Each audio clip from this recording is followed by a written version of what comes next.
Mars, the god of war and the source of man's science-fictional demise.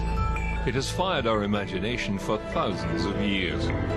We know the dry, barren planet was once flowing with vast reservoirs of water, the sky thick and filled with clouds, and the tantalizing possibility of life. It is the only other place in our solar system that man might one day call home.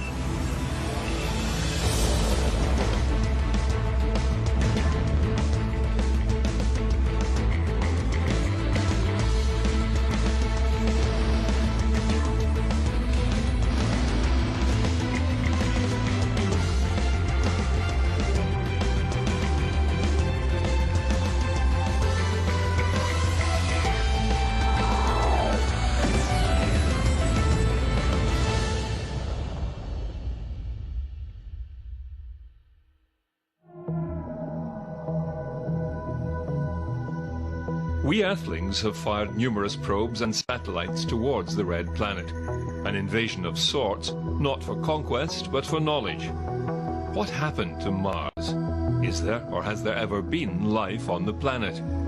A fundamental question that needs to be answered is life as we know it on Earth, even the simplest type of microbial life, unique? If we were to go to Mars and we were to find evidence of early microbial life, or maybe even present life that somehow survived in the near surface, would it be the same as the early life that developed on Earth? That's a very fundamental question. Does life emerge generally in planets where the conditions for life are favorable if we find out that they were favorable on Mars? Or might life take its own unique path in different environments and turn out differently? We have bombarded Mars with satellites and landers, but there have been more failures than successes. The Soviets established 2 Mars orbiters, while NASA landed 2 Viking landers carrying complex analytical laboratories and searched for signs of microbial life.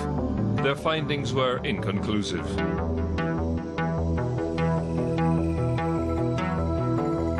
Further missions to Mars still had a high mortality rate, but the successes were outstanding, with robotic probes operating for years beyond their initial missions. In fact, Mars is a planet occupied solely by robots on the surface and satellites peering down from above. All these instruments perform admirably in their specified fields of endeavor, giving us a much clearer picture of the planet and its history. The science was following the water, what happened to it, and where it is now. Thanks to the specific instrumentation on board the mission, we are able to tell us what kind of ice did we find. And the result is that there is a mix of CO2 ice, or carbon dioxide ice, and water ice. And it's very important to characterize it, especially for the water ice or frozen water, because one of the main objectives of any mission to Mars is to trace the water on Mars in every form, liquid if possible, solid, water vapor. So it's very important to study the ice because it's one of the reservoirs of water on the planet. The science was conclusive. There was water on Mars. There were ancient lakes and rivers, even an ocean. We needed to learn more. With the advancement of analytical technology, computer power and robotics, a new rover was constructed. Big, complex and heavy, it required a new way to land on Mars safely. Engineers came up with a system that couldn't be fully tested here on Earth. It required a lot of things to happen correctly, on time and in order. This was the Sky Crane, and the rover Curiosity was the first to try it out. A controlled re-entry with heat shield, aerobraking with a parachute, all pretty standard. Then a rocket-powered Sky Crane drops from the aeroshell and gently descends toward the surface, spooling out the rover below on cables. The rover touches down, cuts the cables, and releases the Sky Crane to fly off and crash harmlessly. The Curiosity rover has been an astounding success, traversing the terrain for over 10 years, taking samples, drilling and studying rock formations, zapping samples with a powerful laser, and photographing its progress. Now, in the belly of that rover is an instrument called SAM. It's an instrument suite that has a couple different instruments in it that allow us to look at different types of gases. It helps us understand the chemical composition of the atmosphere and of minerals that might be found in the rocks and the soils on the surface. In particular, it helps us identify organic molecules that might be present.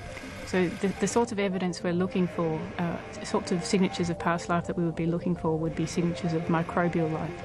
So not realistically looking for dinosaur bones and that kind of thing. If life ever existed on Mars, we expect it to have been microbial, microorganisms.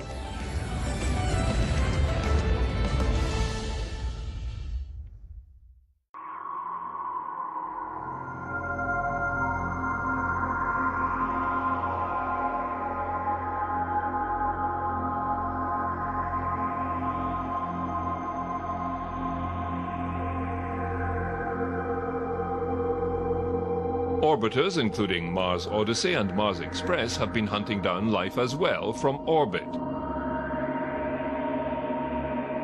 After 10 years of mission, we have achieved a global view of Mars, and then we know at every location on the surface if you find some special minerals or not. So we have really the global view that tells us the history of Mars. Mars Express has, for the first time, detected methane, and also the concentration in the atmosphere vary from a place to another, from a season to another. And this discovery has been very debated in the scientific community because, in fact, methane should not be there because it's being destroyed in the atmosphere by the ultraviolet radiation. So if methane is there, there must be a source of methane, and for the time being, the origin of this source is largely unknown. However, with Curiosity prowling around Gale Crater, it too detected seasonal methane. Now, methane has been found previously in the Martian atmosphere by both Earth-based telescopes and spaceborne orbiters. But this is the first time that we've actually seen a sharp increase and decrease in the abundance of methane in the atmosphere in Gale Crater. What this really means is that present-day Mars is an active environment. The big question is, what is the origin of this methane now being released? The two principal areas are, first, by analogy with the Earth, it could be released and produced initially primarily by biology. This would be microbial activity acting on certain chemicals below the surface and then producing methane as a byproduct. But of course, we can't state with certitude that it is biologically produced. And so we also consider geochemical mechanisms in which carbon dioxide is actually combining with water and producing methane under very high temperatures and pressures. And that methane can then be released in the atmosphere separately. Now, at this point, we don't have enough evidence to tell us whether or not the organics we're finding are biological or non-biological in origin. There are several viable non-biological explanations, including this organic material could have come down from space, from meteorites or comets, or organics can be formed by geological reactions in the rock itself. Now, what's exciting about this discovery is it gives us new hope in the search for chemical evidence of life. We found the organic material. Now, the next step is trying to figure out what its origin is. Main engine start, ignition, and liftoff of the Atlas V with Maven, looking for clues about the evolution of Mars through its atmosphere. The latest NASA orbiter mission is Maven. Launched in November 2013, it made orbit 10 months later.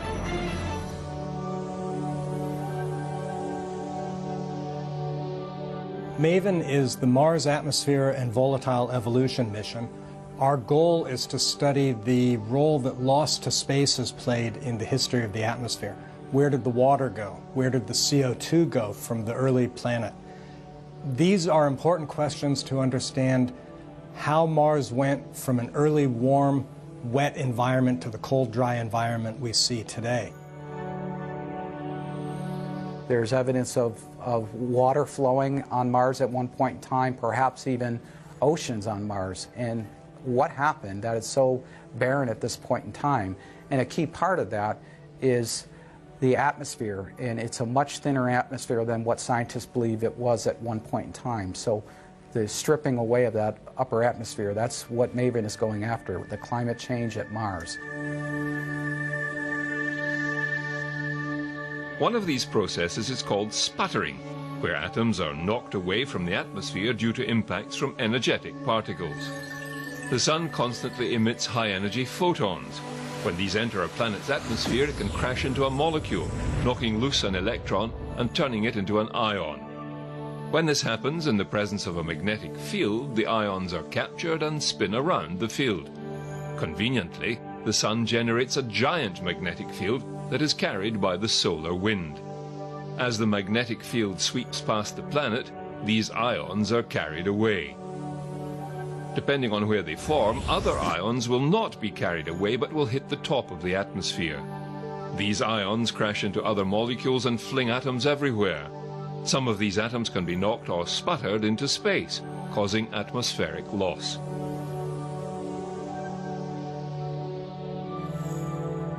As this process continues over billions of years, Mars' atmosphere has disappeared, and along with it, the water. How much water has Mars lost this way? We used the world's 3 major telescopes for infrared astronomy. From the ground, we could actually take a snapshot of the whole hemisphere of the planet on a single night.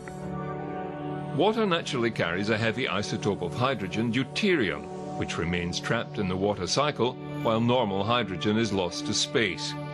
Detecting the amount of deuterium enrichment tells us how much water has been lost. Now we know that Mars water is much more enriched than terrestrial ocean water in the heavy form of water, the deuterated form. Immediately, that permits us to estimate the amount of water Mars has lost since it was young.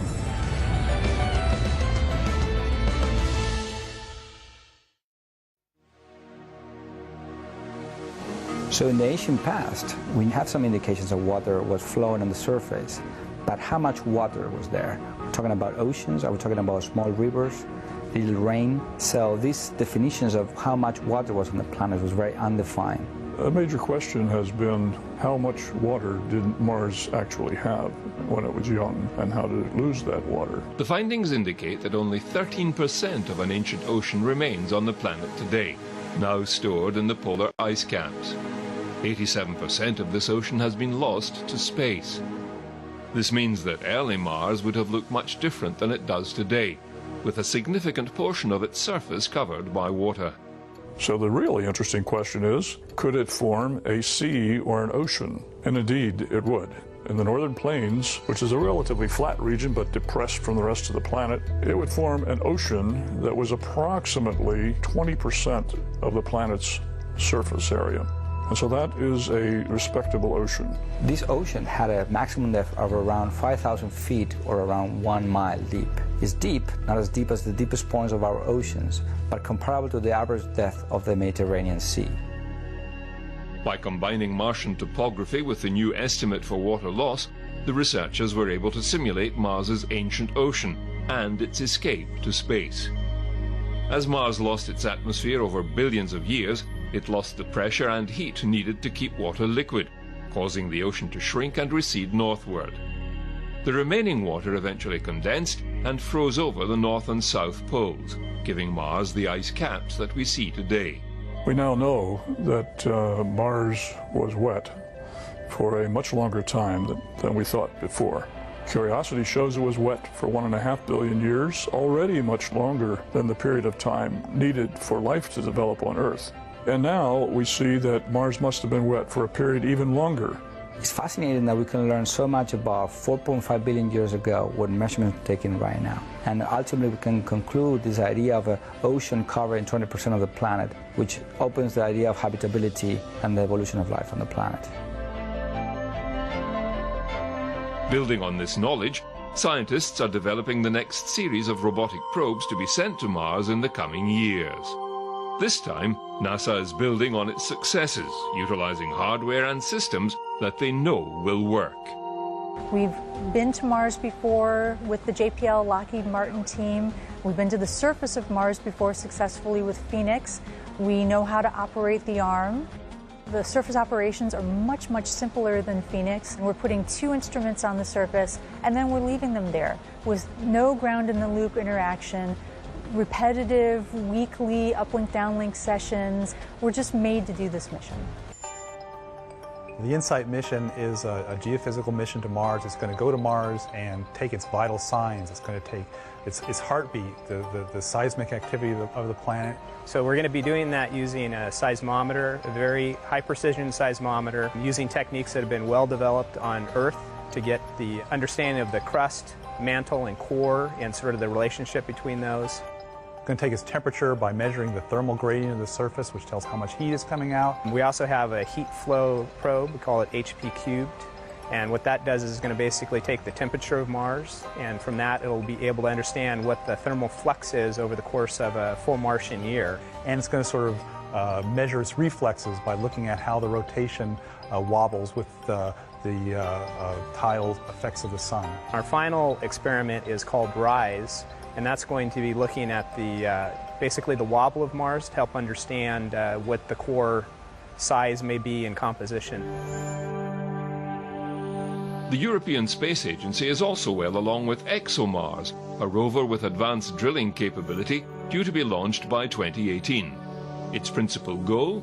To drill down deep in search of microorganisms.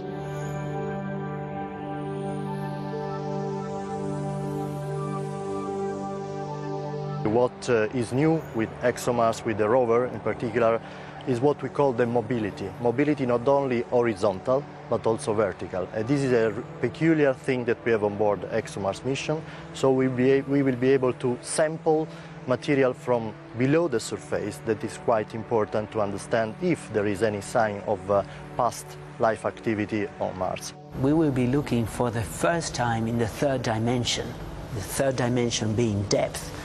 And we think that is where we have the highest chance of making an interesting discovery regarding the presence of organic molecules in Mars.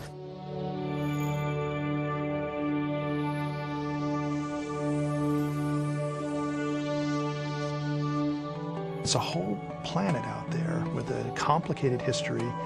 That history is a story that's stored in the rocks, and our job is to figure out that story and what that story of that planet tells us about this planet that we live on. So where Curiosity takes rocks and grinds them up into powder and looks at their bulk constituents, what this mission would need to do is be able to look in a microscopic level and examine the rocks for these very tiny and detailed messages that they would be sending to us about the past life that could have lived there. This that I'm holding up here is a classic biosignature from the Earth. It's a fossil.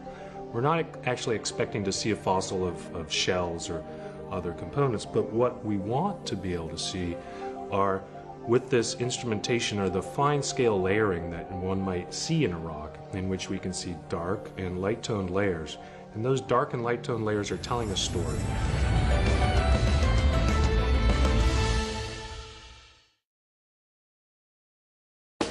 When will NASA send astronauts to Mars? 4, 3, 2, 1. And liftoff at dawn. The dawn of Orion and a new era of American space exploration. The first test flight of the Orion crew capsule is complete. The hardware and systems are ready for mass production. The components, the engineering, the manufacturing are all underway, with NASA looking back to what worked in the past and utilizing it for the future.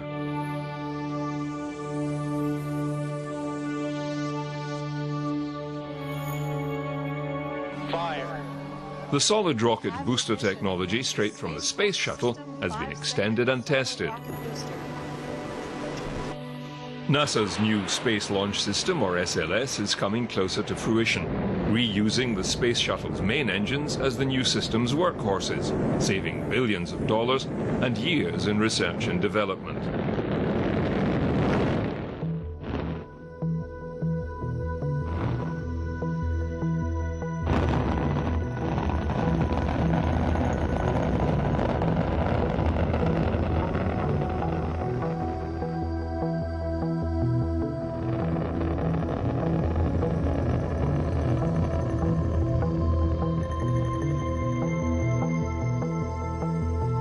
The Europeans are teaming up with NASA to provide the service model for Orion, allowing for long-duration, deep space flights.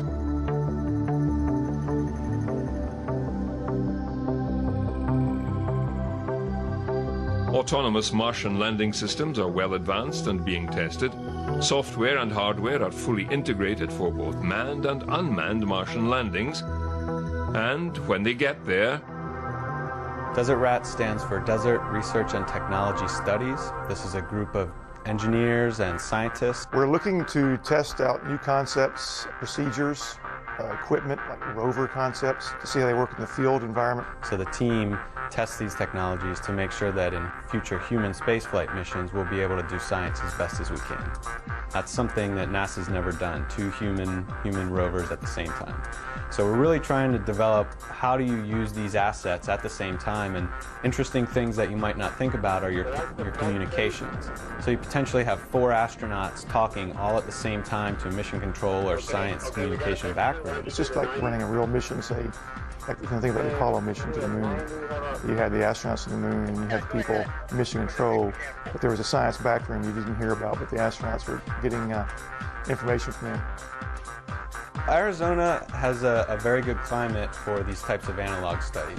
You have pretty much open plains and you have a lot of geological features that are analogous to places on the moon and on Mars.